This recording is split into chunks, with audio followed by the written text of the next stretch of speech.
Good evening, my Real News Media TV family. Welcome back to the channel for another news update. And in the news this evening, dopey maker charged with a pastor's murder.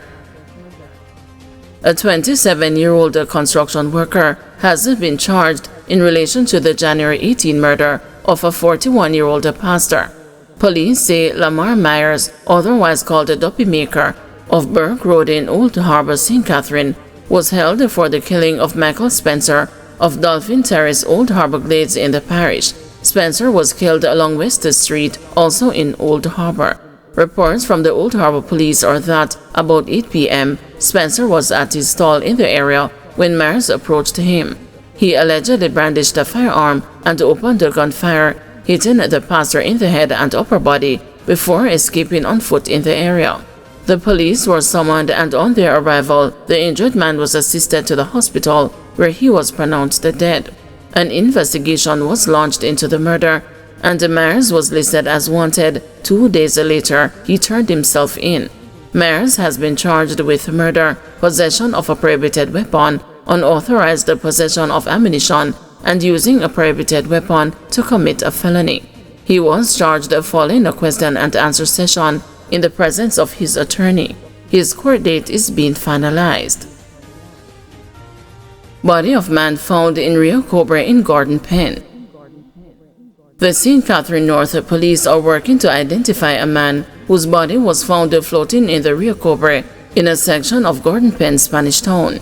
Reports are that around 9 a.m. on Saturday, February 1, residents of an area called the Monkey Town in Garden Pen spotted the body and alerted the police. Upon arrival, cops observed that the body was partially decomposed and dressed in a blue shirt, black pants, and a black undershirt, a black belt, and a pair of black shoes. The Spanish Town police are investigating.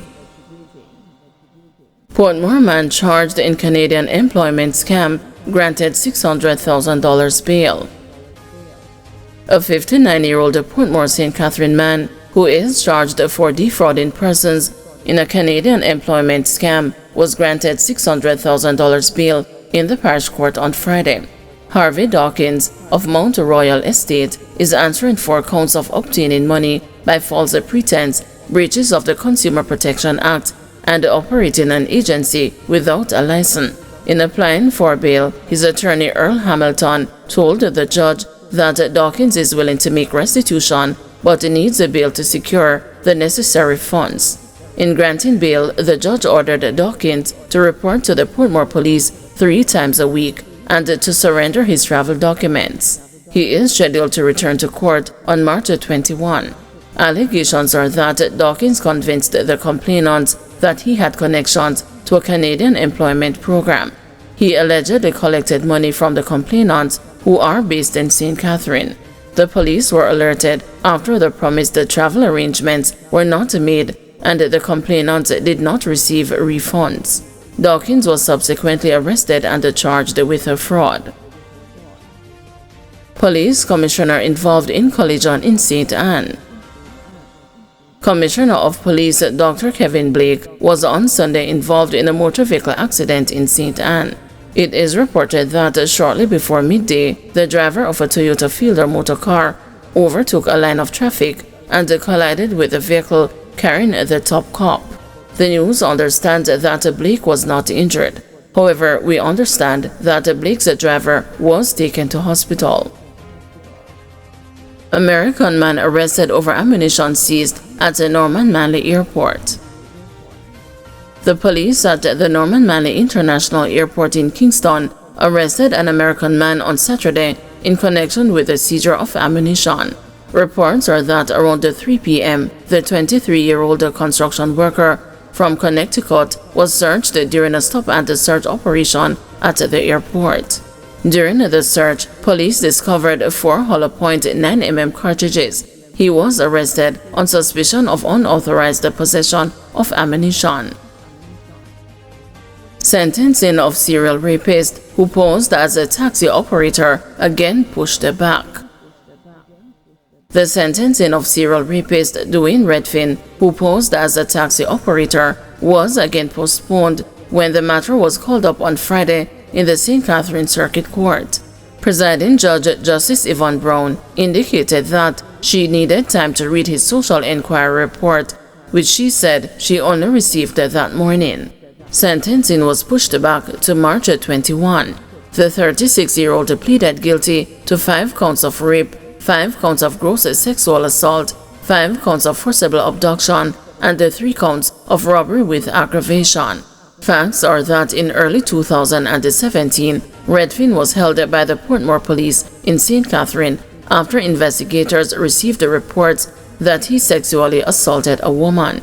Further investigation by the Center for the Investigation of Sexual and Child Abuse revealed that the fake taxi operator had committed sexual criminal acts against a number of his passengers. The victims were located and the statements were collected, which pointed to him as the person who assaulted them. He was subsequently charged. Slain veteran journalist Barbara Gale, remembered as someone who impacted many lives. Slain veteran journalist Barbara Gale was today remembered as a loving, jovial and supportive person who impacted many lives. Gale's Thanksgiving was held today at the Kencock Seventh-day Adventist Church in St. Andrew. The service was filled with her family, current and former journalists, as well as prominent members of society. There were several tributes from family and friends who all recounted her warm spirit.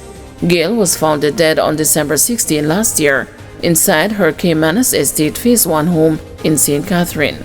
Her GLA 180 Mercedes-Benz was also stolen but found the following day along Dyke Road in Portmore, St. Catherine. 24-year-old Travis Ellis has since been charged with her murder. Pastor gunned down at his home in Portmore. The St. Catherine South Police are searching for those responsible for the fatal shooting of a pastor inside his home in Portmore last night. The deceased has been identified as 77-year-old Clinton Smith, a bishop and a justice of the peace of Mitchell Close in Portmore Gardens.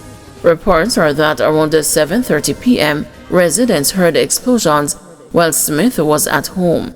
He was later found suffering from what appeared to be gunshot wounds. The police were summoned and Smith was transported to the Spanish Town Hospital where he was pronounced dead. No motive has been established for his killing. The Portmore Criminal Investigation Branch is investigating the matter. Notorious businessman shot and injured at his birthday party. A prominent notorious business owner was shot and injured at his birthday party on Saturday night. The businessman, Patrick Anthony Miller, owner of Sparkles Auto Parts store, was attacked by a lone gunman while at the venue of his birthday celebration at a Crescent Lodge in Otria, St. Anne. Reports are that Miller was standing close to a fence attached to the venue when the shooter climbed over and fired several shots which caught Miller in the upper body. The gunman made his escape in a dark-colored motor car which went towards the Great Pond Content Garden area. Miller was rushed to hospital where he has been admitted in a serious condition. Thank you everyone for watching. See you tomorrow morning at 6 a.m. for another news update.